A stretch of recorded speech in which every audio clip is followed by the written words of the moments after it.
Sir Kailash Chandra's Shorthand Transcription number 12, Part 1. Ready? 5 seconds.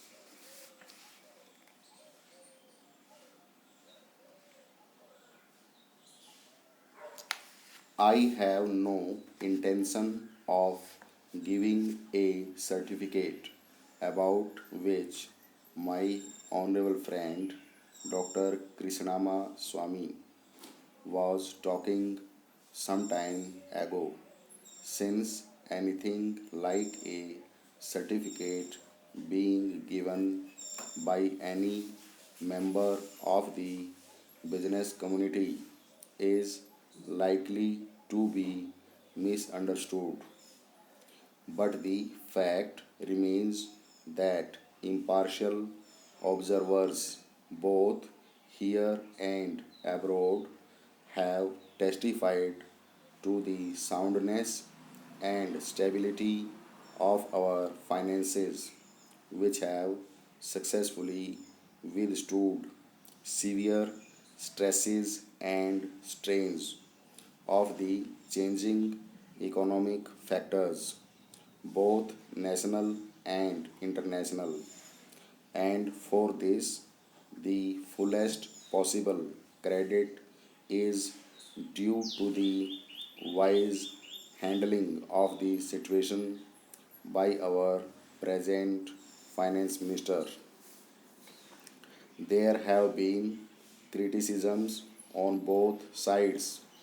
Some have described the budget as pro big business, as something which has brought about a boom in the stock exchange, and as something which has brought about satisfaction in the business circles. The fact is that if there has been any satisfaction, it has been due purely to negative features of the budget and not because any positive relief in any direction has been given to business or industry. It is true that there were certain fears in the minds of the business community that, in view of the expanding and growing needs of the center, the finance minister might resort to certain further additional taxation. And since those fears were not realized, there has been some slight recovery in certain stock exchanges, but that does not in the least mean that whatever relief and legitimate relief was due to the business and industrial community has received any adequate response from the finance minister. We have got to face the fact that we are at present engaged in the process of development.